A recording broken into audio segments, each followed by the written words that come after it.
लिहिता लिहिता अर्थ बदलले. लिहिता लिहिता अर्थ बदलले, कडवे पुढचे सुचले नाही. लिहिता लिहिता अर्थ बदलले, कडवे पुढचे सुचले नाही. यमकांना मी गोळा केले, यमकांना मी गोळा केले, कविता लिहिणे जमले नाही. दाद ऐकुनी रसिकांची मी, सुखावले पण दुखावलेही. आता तुम्ही म्हणाल की सुखावणं ठीक आहे, पण दुखावणं कसं? तर नको त्या जागी दाद आली की काय प्रॉब्लेम असतो तुम्हाला माहिती आहे की दाद ऐकुनी रसिकांची मी, सुखावले पण दुखावलेही. वाह वाहच्या पांढर पेशा, मैफलीत मी रमले नाही. आणि थोडे झुकले असते तर मी नक्की चढले असते वरती. थोडे झुकले असते तर मी नक्की चढले असते वरती. संधी येता कोणा पुढती, किती झुकावे कळले नाही. संधी येता कोणा पुढती, किती झुकावे कळले नाही. रात्र रात्र जागतोस, चांदण्या निहारतोस. रात्र रात्र जागतोस, चांदण्या निहारतोस. आपुल्याच चांदणीस बिलगण्यास टाळतोस. रात्र रात्र जागतोस, चांदण्या निहारतोस. आपुल्याच चांदणीस बिलगण्यास टाळतोस. ठेवलेस साठवून एवढे मनात रंग, ठेवलेस साठवून एवढे मनात रंग. रंगबावरी म्हणून कामलाच कोसतोस. रंगबावरी म्हणून कामलाच कोसतोस. रात्र रात्र जागतोस, चांदण्या निहारतोस. आणि पाहतो जणून पाहिले मला कधी जगात. पाहतो जणून पाहिले मला कधी जगात. मात्र दूर राहण्यास का उगाच सांगतोस. मात्र दूर राहण्यास का उगाच सांगतोस. रात्र रात्र जागतोस, चांदण्या निहारतोस. आरशात शोधुनीन सापडे छबी तुलाच. आरशात शोधुनीन सापडे छबी तुलाच. लोचनात का निवांत माझी आन शोधतोस. लोचनात का निवांत माझी आन शोधतोस. रात्र रात्र जागतोस, चांदण्या निहारतोस. आणि शेवटचा शेर आहे. भास होतसे मलाच, चित्र की असेन मीच. भास होतसे मलाच, चित्र की असेन मीच. सांगना सख्या खरे, कुणास तू चितारतोस. सांगना सख्या खरे, कुणास तू चितारतोस. रात्र रात्र जागतोस, चांदण्या निहारतोस. आपुल्याच चांदणीस बिलगण्यास टाळतोस. बिलगण्यास टाळतोस. आपल्याच चांदणीस बिलगण्यास टाळतोस. श्रोते हो, तुम्ही ट्यून केलेलं आहे रेडिओ विश्वास 90.8 कम्युनिटी रेडिओ. तुमचं जगणं तुमचा आवाज. आणि आपण ऐकत होतो भौतिकशास्त्राच्या प्राध्यापिका, लेखिका, कवयित्री प्रतिभा सराफ यांना. मागच्या आठवड्यामध्ये आपण त्यांच्याशी गप्पा मारत होतो आणि त्याच गप्पा आपण याही भागामध्ये सुरू ठेवणार आहोत. प्रतिभाजी, खूप खूप स्वागत आहे तुमचं रेडिओ विश्वासवर. मनापासून धन्यवाद सर. आपण मागच्या भागामध्ये जे चर्चा करत होतो ते होती मुलांबद्दल. नवल वाटतंय, कमाल वाटते तुमची की तुम्ही भौतिकशास्त्राच्या प्राध्यापिका आहात, तुम्ही साहित्यामध्ये आहात. आपण केमिस्ट्रीची पण चर्चा केली आणि आता तुम्ही या मुलांच्या बाबतीत मानसशास्त्रीय पण बोललात. कसं काय असतं हे सगळं असं मिक्स होतं? खरं तर मी जेव्हा कॉलेजमध्ये नोकरीला लागले होते तेव्हा एक विचित्र अनुभवातून जात होते. म्हणजे धड आपण विद्यार्थी नसतो आणि धड आपण तेव्हा शिक्षकही नसतो. तेव्हा सगळे जुने शिक्षक आपल्याला आठवत होते आणि मग जुन्या शिक्षकांकडून आपण काय अपेक्षा केल्या होत्या की ज्या अपेक्षा आता माझे विद्यार्थी करत असतील, ही जाणीव मला तीव्रतेने त्यावेळेस होती. ही पहिली गोष्ट झाली. आणि दुसरी गोष्ट म्हणजे काय की जेव्हा मी कॉलेजमध्ये नोकरीला लागले तेव्हा माझं BEd झालेलं नव्हतं आणि नंतर एक 4-5 वर्षानंतर कंपल्सरी केलं की BEd केलंच पाहिजे म्हणून. आणि मग तेव्हा मी BEd साठी ऍडमिशन घेतलं. आता परत अशी परिस्थिती होती की शिक्षक म्हणून काही वर्ष काम केलेलं होतं आणि आता मी विद्यार्थी होते. तर तो इतका सुंदर असा कॉम्बिनेशन झाला आणि त्याच्यात आम्हाला मानसशास्त्र थोडंसं होतं. आणि तेव्हा जेव्हा विद्यार्थ्यांकडे कसं पाहिलं पाहिजे, विद्यार्थ्यांच्या काय अपेक्षा असतात, विद्यार्थ्यांना तुम्ही काय दिलं पाहिजे, या सगळ्या गोष्टी तिथे शिकता आल्या. आणि हा अनुभव पाठीशी असल्यामुळे ते शिकणं जे होतं ते खूप खोल आणि व्यवस्थित झालं. आणि त्याच्यामुळे माझं ती पार्श्वभूमी तयार झाली की शिक्षक म्हणून मी कसं असलं पाहिजे. क्या बात आहे. तुम्ही अखिल भारतीय साहित्य महामंडळाच्या माजी सदस्य आहात. तुमची कविता मुंबई विद्यापीठामध्ये BAच्या प्रथम वर्षासाठी पण आहे. तुम्ही मॅजेस्टिकच्या ललित या मासिकामध्ये दृष्टिक्षेप हे पुस्तक परीक्षणाचं सदर पण तुमचं सुरू आहे. आणि तुम्ही शिकवता पण, कविता पण करता. ह्या अशा विविध पातळ्यांवरती जाताना तुम्हाला एक माणूस म्हणून काय वाटतं? प्रत्येक गोष्ट आपल्याला काहीतरी शिकवते. म्हणजे मी व्यक्तिचित्रणाचं जे पुस्तक लिहिलं त्याच्या मागचं कारणच मुळे हे आहे की मला प्रत्येक व्यक्तीमध्ये एक सोडून अनेक गुण दिसतात. आणि मला असं वाटतं की अरे या व्यक्तीकडे एवढे गुण आहेत तर आपल्याकडे का असू नयेत.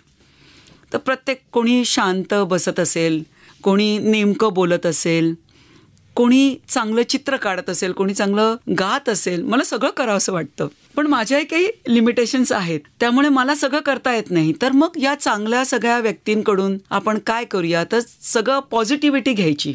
आता व्यक्तिचित्रणाचं जे माझं पुस्तक आहे त्याच्यात अगदी शन्ना नवरेंपासून अशोक नायगावकरांपर्यंत सगळी माणसं आहेत. अरुण म्हात्रे आहेत, शंकर वैद्य आहेत, बरीच अशी मंडळी आहेत. तर या सगळ्या माणसांमधले जे गुण आहेत ते मी ह्याच्यामध्ये मांडलेले आहेत व्यक्तिचित्रणाच्या पुस्तकात. आणि माणूस पण मला नेहमी फार महत्त्वाचं वाटतं. मला एका कार्यक्रमाला मी गेले, एका बाईने मला सांगितलं की तुम्ही माझ्या कवितेच्या पुस्तकाला प्रस्तावना लिहा म्हणून. त्या बाईंना मी कधीच पाहिलेलं नव्हतं. ते आलं पुस्तक माझ्याकडे, बाळ मी प्रस्तावना लिहिली. त्या म्हणाले तुम्ही एक प्रमुख पाहुणे म्हणून माझ्या कार्यक्रमाला या. तशी मी गेले होते आणि त्या कार्यक्रमाला बरीच मंडळी भाषण करण्यासाठी होती. आणि सुकृत खांडेकर जे प्रहारचे संपादक आहेत, तर ते त्या कार्यक्रमाला अध्यक्ष होते. भारत सासने पण त्या कार्यक्रमाला पाहुणे होते. आणि सगळ्यांची भाषणं झाली. माझं तर सर्वात सुरुवातीला होतं.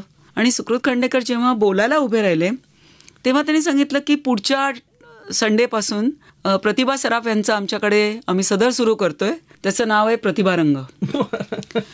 कार्यक्रम झाल्यावर मी त्यांना म्हटलं, सर तुम्ही मला ओळखता का?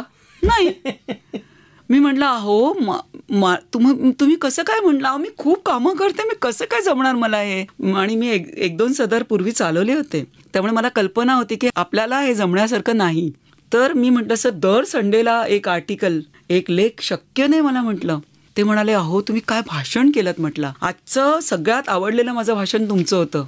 अरे तुम्ही इतकं छान बोलता, तुम्ही तितकं छान लिहू पण शकाल. काही बॅकग्राऊंड नाही माझं त्यांना, की मी कवी आहे का, मी लेखिका आहे का, मी काय लिहिते, मी काय काही बॅकग्राऊंड नसताना त्यांनी डिक्लेअर करून टाकलं.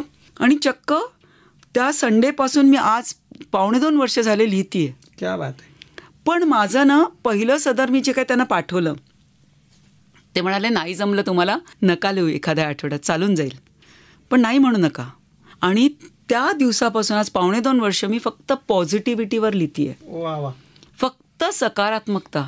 म्हणजे कुठचाही प्रसंग असो, म्हणजे आता ही आपली मुलाखत चालू आहे ना, याच्यातून काहीतरी सकारात्मकता मी लोकांना देणार.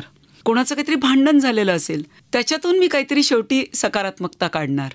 म्हणजे युद्ध असो त्याच्यातून शेवटी प्रत्येक गोष्टीतून एक सकारात्मकता, एक थॉट मी आज 2.5 वर्ष देतीये. आणि मलाच नवल वाटतं की मी इतकं कसं लिहू शकते.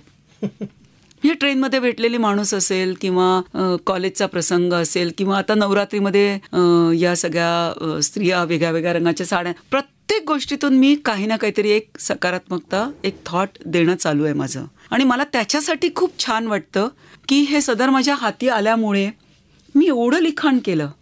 बरं तुम्ही ललितचं म्हणाल तर माझं व्यक्तिचित्रणाचं पुस्तक जेव्हा त्यांच्याकडे गेलं होतं तर त्याच्यामागे माझा परिचय होता, ज्याच्यात सगळं होतं की मी नाटक लिहिलं आहे, मी गझल लिहिली आहे, मी कविता लिहिली आहे, मी कादंबरी लिहिली आहे, मी कथा लिहिल्या आहेत. तर मग त्यांनी अप्रोच केला मला की तुम्ही पुस्तक परीक्षण करा म्हणून. म्हटलं एवढं 6-6 पुस्तकांचं दर महिन्याला नाही होणार म्हटलं माझ्याच्यानी.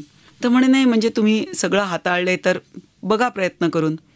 आज जवळजवळ 5.5 वर्ष झाले ते सदर चालू आहे. मला याच्यात सगळ्यात आनंद काय होता माहिती आहे का, आता तुम्ही माझ्या ओळखीच्या आहात, तुम्ही मला पुस्तक देणार तर ते पुस्तक मी वाचणार. पण इथे या सदरासाठी महाराष्ट्र काय, भारत काय, जगभरातून पुस्तकं येतात आणि कोरी करकरीत पुस्तकं येतात आपल्या हातामध्ये आणि त्या महिन्यात प्रकाशित झालेली पुस्तकं येतात. तो वाचण्याचा, त्या पुस्तकातून शिकण्याचाच आनंद इतका भन्नाट आहे की तो आनंदासाठी मी ते परीक्षण चालू ठेवलंय आणि ते समव माझ्या हातून घडतंय की थोडंच लिहायचं असतं पण मी आनंदाने ते पुस्तक वाचते. प्रतिभाजी, याच विषयावरती मला प्रश्न विचारायचा आहे, पण त्या अगोदर आमच्या श्रोत्यांना तुमची एक कविता ऐकवा. जरूर जरूर. कविता ऐकण्यासारखा आनंद नाहीये. म्हणजे मुलाखतीत तुम्ही काही विचारलं नाही तरी चालेल, पण कविता म्हणायला सांगितली तर त्याचा आनंद खूप जास्त आहे. कवितेचे शीर्षक आहे अलीकडे की पलीकडे. मैत्रीच्या पलीकडे प्रेमाच्या अलीकडे. मैत्रीच्या पलीकडे प्रेमाच्या अलीकडे या सीमारेषेवर मी तुझी पाहते वाट. तू आहेस कुठे? क्या बात आहे. अलीकडे की पलीकडे. आहे माझ्याकडे सगळे अमाप, आहे माझ्याकडे सगळे अमाप, तरी तुझ्याकडे झुकते माप. धावतीये युगान युगे, आता लागलीये धाप. संपोना हे जुने कोडे, संपोना हे जुने कोडे. मैत्रीच्या पलीकडे प्रेमाच्या अलीकडे. मग प्रेमात पडल्यावर कसं असतं ना की सगळीकडे फक्त तोच दिसतो, बाकी काहीच दिसत नाही. तुझ्यातच मला दिसतोय राम, तुझ्यातच मला दिसतोय राम, मिरेच्या नजरेतून तूच माझा श्याम. तुझ्यातच मला दिसतोय राम, मिरेच्या नजरेतून तूच माझा श्याम. जिथे तुझा वावर तेच माझे चारी धाम. करून वाट वाकडी ये गाभाऱ्याकडे, करून वाट वाकडी ये गाभाऱ्याकडे. मैत्रीच्या पलीकडे प्रेमाच्या अलीकडे. आहे किती दोघांमध्ये अजूनही अंतर, आहे किती दोघांमध्ये अजूनही अंतर, तरी मनावर तुझ्या शब्दांचे जंतर मंतर. आहे किती दोघांमध्ये अजूनही अंतर, तरी मनावर तुझ्या शब्दांचे जंतर मंतर. असं कसं चालेल सांग चालून समांतर, असं कसं चालेल सांग चालून समांतर. तूच मला दिसतोय साता समुद्रा पलीकडे. मैत्रीच्या पलीकडे प्रेमाच्या अलीकडे या सीमारेषेवर मी पाहते वाट. तू आहेस कुठे? अलीकडे की पलीकडे. क्या बात आहे. मी विचारणार असं होतो की तुम्ही आत्ता म्हटलात की 5.5 वर्ष आले तुम्ही सदर लिहिताय, त्यासाठी अनेक पुस्तकं वाचताय. जेव्हा एखादा लेखक लिहितो तो समृद्ध होत असतो तो या वाचण्यातूनच. बहुश्रुतता असणं हे एका प्राध्यापकासाठी सुद्धा आवश्यक असतं आणि लेखकासाठी पण. मग हे जेव्हा आपण वाचत असतो तेव्हा आपल्यावरती पण कुठला पगडा होत असतो. तुम्हाला असं वाटतं का हो की तुमच्या लेखनात कोणीतरी उमटतंय असं?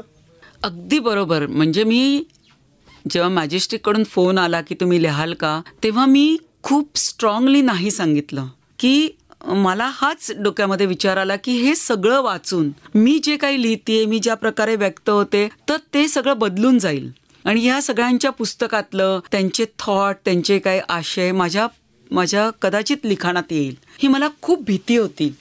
पण अक्षरशः सांगते की या 5.5 वर्षामध्ये ज्या कविता, ज्या प्रकारच्या मी लिहित होते, ज्या गझल लिहित होते, जे कथा लिहित होते, मी तशाच लिहितेय. तर असा काही परिणाम झाला नाही.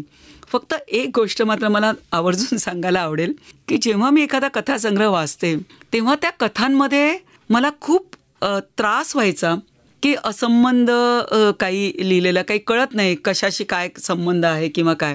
आणि बोर कथा, तर लोकांना आपण बोर करायचं नाही. म्हणजे एखादी कथा आपल्याला जमली नाही ना तर ती प्रसिद्धीसाठी द्यायची नाही, ती पुस्तकात आणायची नाही. इतकं मात्र मला कळलं की काय वाईट आहे हे मला 5.5 वर्ष मॅजेस्टिकमध्ये लिहून कळलं.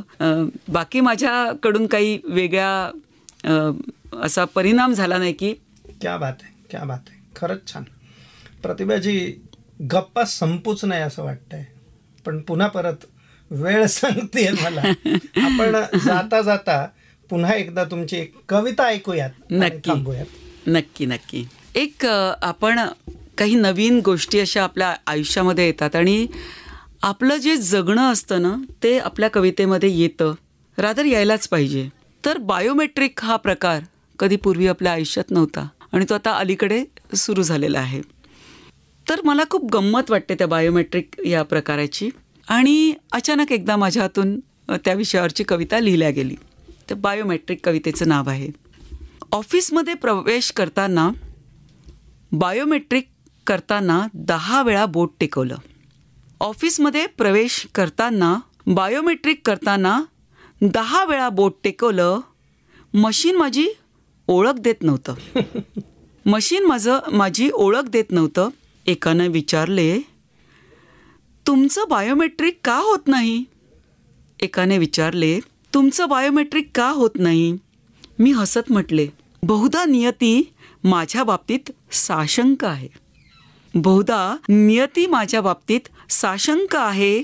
ती रोजच माझ्या हातावरच्या रेषा बदलत राहते. बहुधा माझे नशीबही बदलू पाहते.